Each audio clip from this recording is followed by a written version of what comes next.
Hey everybody, this is Tao at The Forge, and today we are going to be doing 10 pieces of advice for people who are new to Arena, or even maybe some people who are some experienced veterans. And then afterwards, at the end of the video, I'm going to be doing just some pack openings from the new Ikoria set, because I got the Mastery Pass, and yeah, we can take a look and see what I got. So anyways, my first piece of advice, okay, well, first of all, we have to understand where a new player is coming in from. So a new player probably got Arena. They probably don't want to sink a ton of money into it, or they don't have a ton of money to do it. That's totally fine.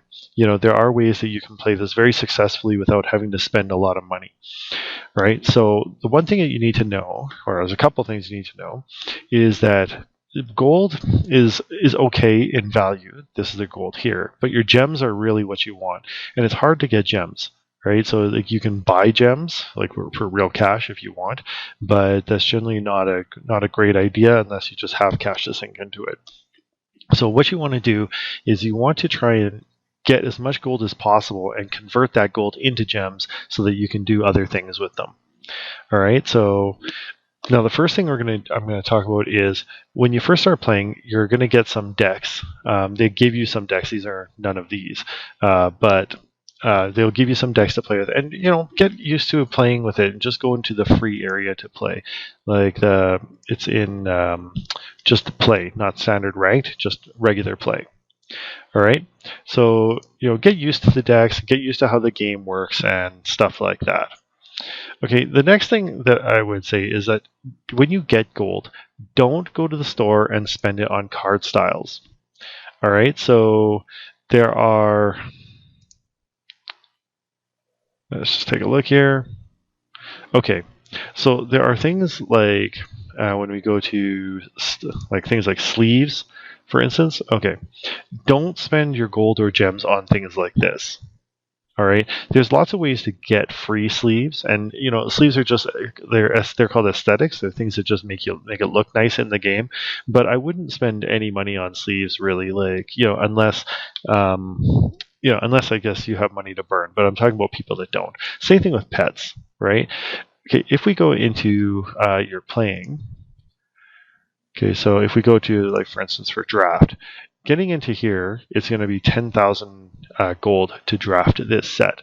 Or another one is a sealed here, 2,000. This one, so you can only use 2,000 gems. So you really want to use save gems.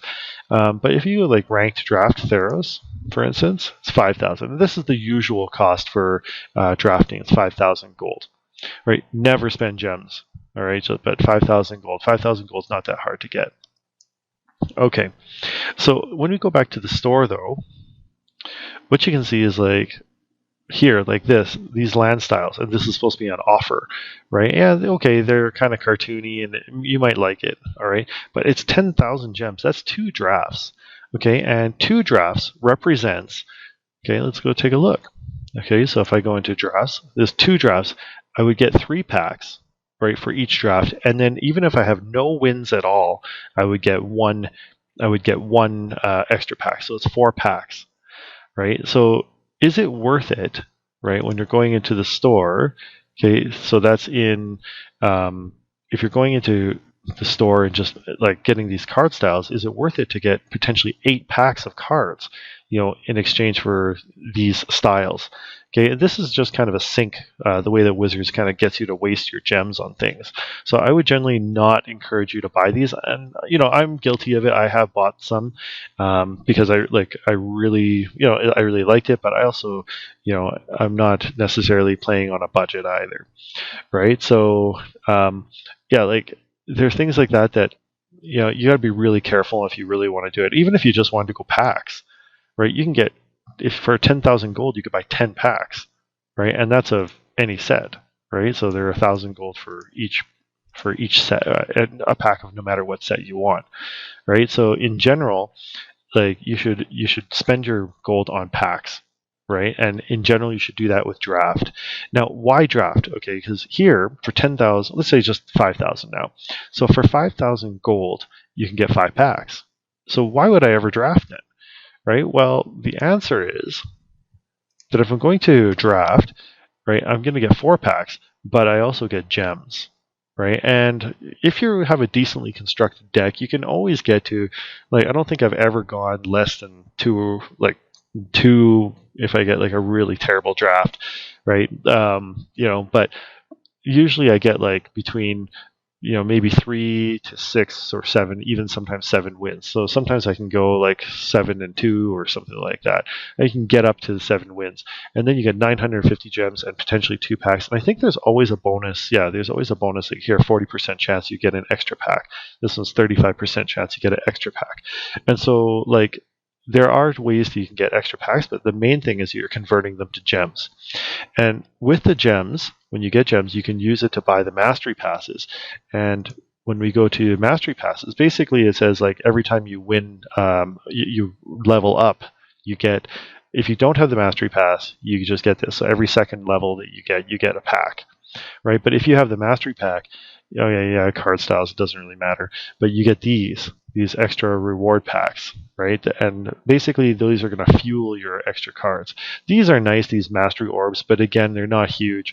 They're just card styles, just aesthetics, right? What I would really want is stuff like this, right? So you get a mastery orb, that doesn't matter. The draft token, that is huge. Draft token lets you draft for free. So that's basically worth like 5 to whatever. It could be even up to 10,000 gold for that, right? So my things just keep slipping back.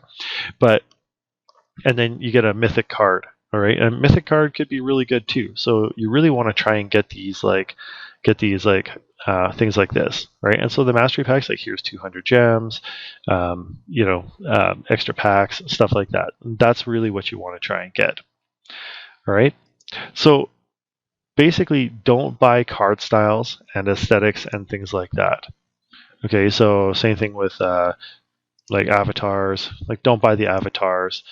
They already give you some avatars. Don't buy these card styles, right? Because like they look nice, but they're really just like gold sinks, right? So I wouldn't do that, right? Eventually, you can accumulate so much gold that you can just draft all the time and just earn packs, and then use the cards you get from the packs to build actually good decks. Okay, which brings me to another piece of advice: is don't when you're drafting, especially at first, you have to rare draft. Okay, and what rare drafting is when you're drafting, you always draft the rare from every pack that you get or every rare that you see. Okay, now it might not actually help your deck to do it. It's actually it actually sometimes makes it worse. But your goal in the draft is to try and get as many rares or mythic rares as you can, right? And it's not necessarily to win, because what happens is Wizards has a thing where Arena has a thing where when you get more than 4, so a full playset of a card, after that, then you just get gems for it.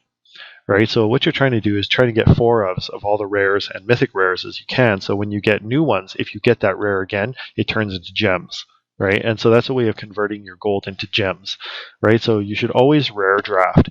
It makes the draft a little bit harder because sometimes there's a card that could really go well for you, but that rare draft, that rare card, will actually help you a lot, right? As you can see here, like, okay, I'll show you here. Like, these are my wild cards, and I've got 212 commons, 236 uncommons, right? So, like, I can craft as many uncommons and uncommons as I want, basically. There's no, but if you look at my rares and mythics, I've only got 2 rares and 6 mythic rares, right? And so, as you can see, like, those ones are, like, when I'm actually drafting or creating decks, I got to be really sparing on how I spend those rare and mythic rare cards, right? So, like those wild cards, right? Because if you don't know, a rare and a mythic rare wild card can be converted into any rare or mythic rare. So if you don't have the card, you can convert it into a card that you need, right? But these are really hard to come by, basically. Like, comparatively, you can see I've got like 200, like 100 times more commons and uncommons than I do just rares, and that's after crafting like, multiple decks, right? So I would say, like, you want to try and get as many rares and mythic rares as possible. So when you're drafting, definitely rare draft. If you ever see a rare in a draft, make sure you pick it. Even if it's not a very good rare, just pick it. All right. The other thing, yeah, so as I said, save your gems. Don't spend gems on things, only spend gold on things, right? You save your gems for things like mastery passes and stuff like that. Okay, now the next thing is so spend your gold on drafts, as I said, net deck. Okay, so a lot of people say, oh, you shouldn't net deck or whatever. Okay, and I guess this is not necessarily what I mean. Like, if you, some other creators like Desolator Magic will say they hate net deckers, and in a way, I do too.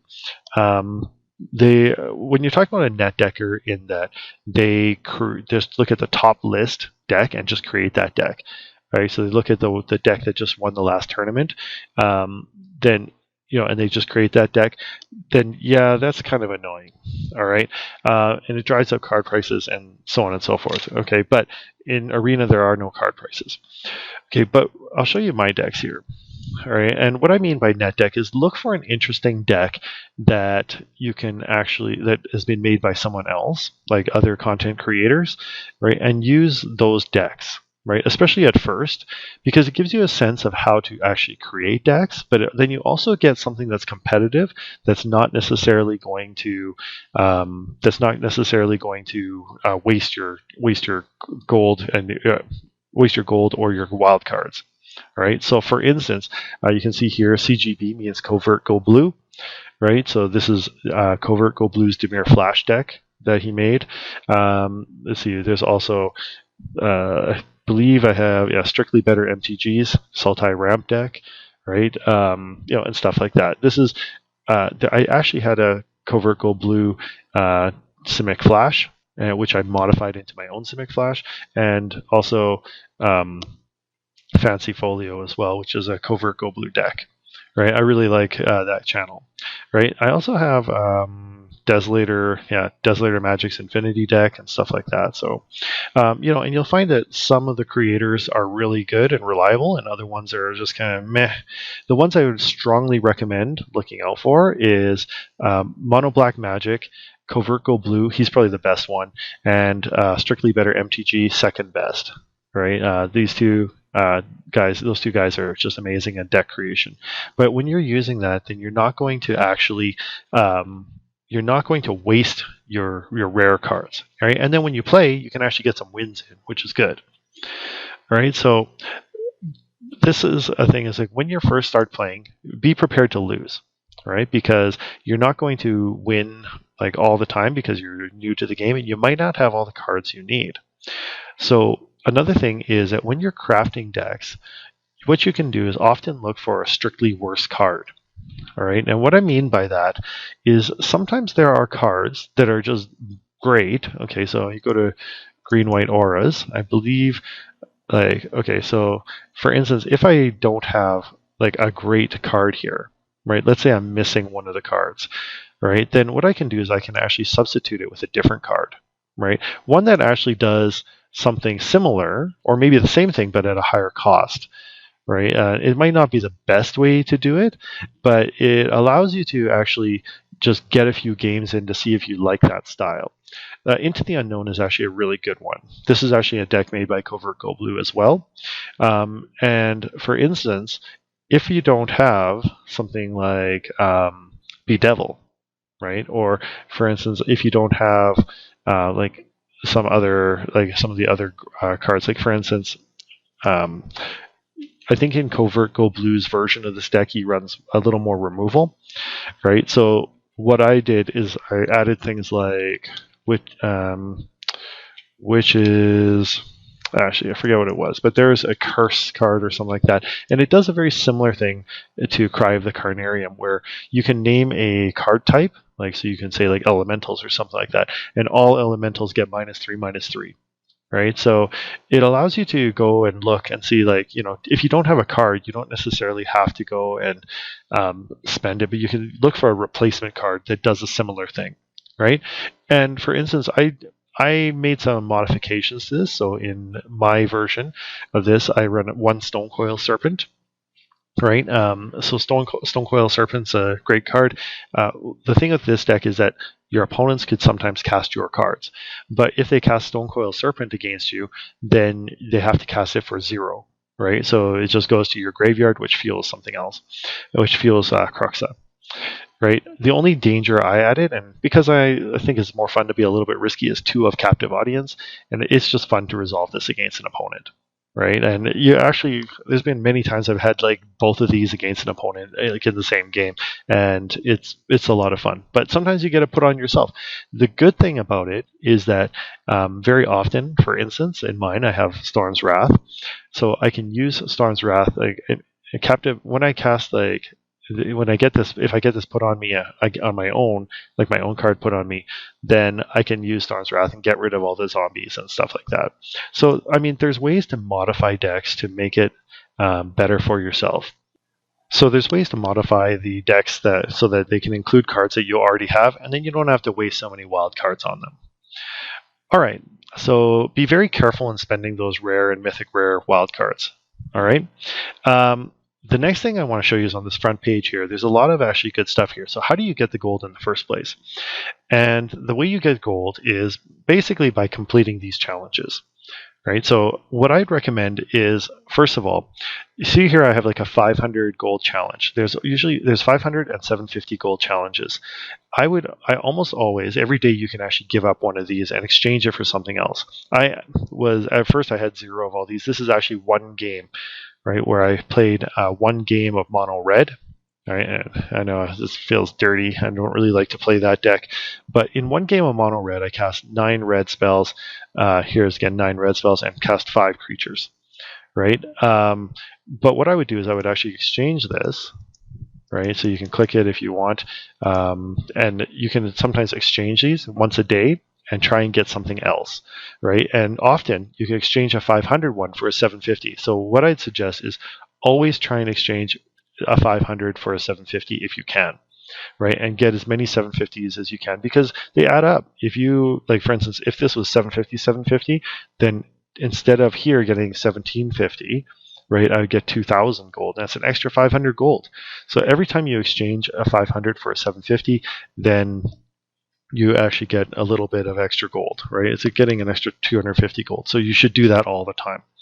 Now, what that means, though, again, as I said earlier, is prepare to lose, right? Because you might not have, for instance, so this is like white or red spells, right? So you, like, let's say this goes here again, this is 30 white or red spells. I might not have a white red deck. Like maybe I've got like a green blue deck or something like that.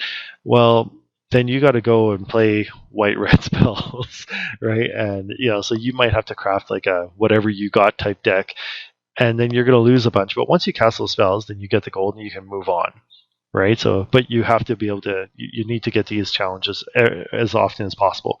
These challenges appear every 3 days or every day, like a new one. So, like for instance, if I meet all 3 of these today, then tomorrow I'll get a new one, and the next day then I'll have 2, and the next day I'll have a third, right? So, if you come back every 3 days, then it's probably fine. You should not come back every 3 days, though. What you should do is actually come back and do the daily challenges. Now, you can get up to 15 daily challenges, but there's diminishing returns on the daily challenges. A daily challenge actually, they start off at 250 gold, and then they get eventually gets to like 50 gold or 25. And once it gets to that point, I think it's after 5 wins, then it's just not really worth it. Like unless you're just playing. Right. So, but I mean, if you just want to play, then great. Okay. Now, this doesn't mean you have to do this in constructed either. You could do this in draft as well, right? But get these. You can get like 1,000 gold a day just from doing getting like 4 wins on the daily challenge, right? And definitely do these weekly challenges and get all 15 weekly challenges every week, right? Because this translates to gems and levels and brings you up in your mastery, right? So as I level up. Right, you can get these extra gems and extra packs and stuff like that, which makes you a better player. Right, and the last thing I wanted to mention, the last piece of advice is to go and play these free events. So very often, like there's like F&M at home, right? There's like just showcase events like that they have, or like free brawl events or things like that where you can try out different decks. Definitely go and play those because they usually have an award around it, like a free pack or a card or a sleeve or something like that. So like if I go to decks here, right, there's very few packs that or sleeves that I actually like bought, right? So if I don't know, let's just go here, right? So for instance, like if you can see, like a lot of these are just ones that I won, like this one, like these ones I don't even know where I got them from, but I didn't buy them, right? Like this one I got from doing the charity thing for My Little Pony. But there's actually things like this I got from achieving a high level of mastery passes. This one I got for free, actually, for sure, doing the World Championship deck and stuff like that. This one I got, and this one for playing F&M at home, right? And then submitting a screenshot to my LGS. So, I would strongly recommend you actually get those, do those free events, because those are the ways you can get like free aesthetics, like free gold and stuff like that. So definitely play those extra events. But anyways, those are my piece of advice. I think I gave more than 10, but that's fine. If you have advice for other players, then definitely put it into the comments, because I think new players can often get lost in this game, and you can often sink a ton of money into this game without actually seeing any real returns. Okay, so that being said, remember to like and subscribe to the channel, and let's go open some packs. Right, so okay, so Guild of Ravnica card. Let's see, what do we got? Okay, so open one, and yeah, another uncommon. Etrata the Silencer. Okay, I actually tried to build an Etrata the Silencer brawl deck, but it did not go well. She's just not a very good brawl commander. Especially, I couldn't really burn anything around her. Okay, oh, gold wildcard. That's awesome. All right, and as you can see, like as you build these things, these like rewards come up, and once this like thing circles around, then eventually you can get another wild card.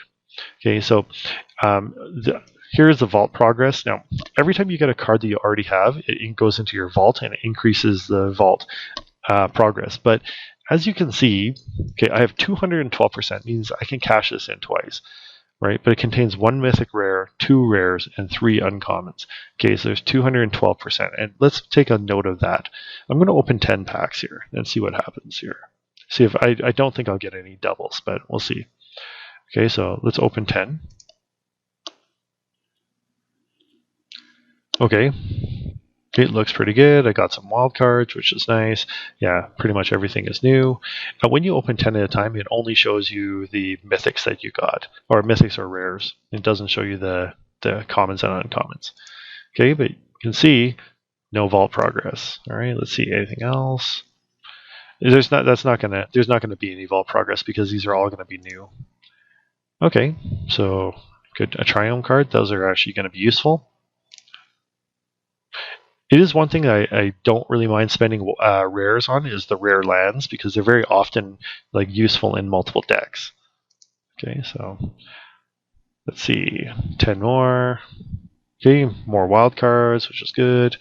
Yeah, Triumph cards are pretty good.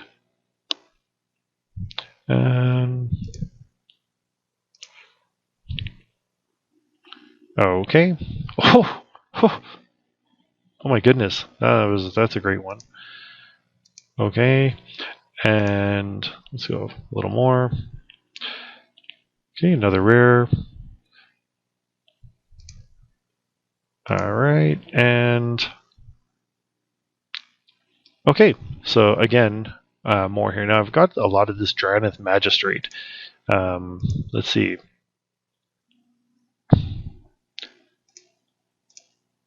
Okay, Crystalline Giant. When you open 1 pack at a time, you see all the cards. So good, another Triome.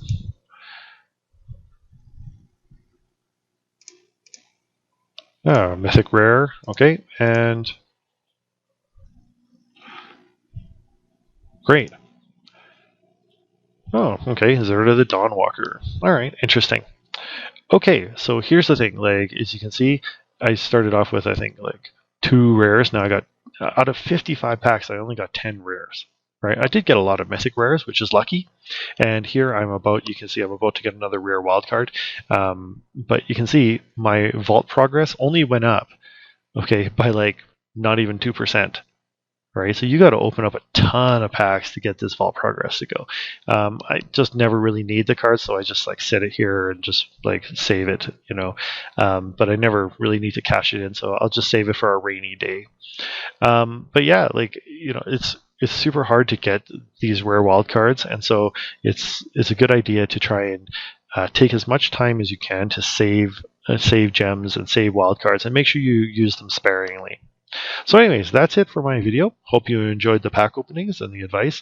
Like I said, if you do have any other advice for new players, throw it into the comments because I'm sure they'd love to hear it. Anyways, that's it for now. Thanks for watching. See you next video.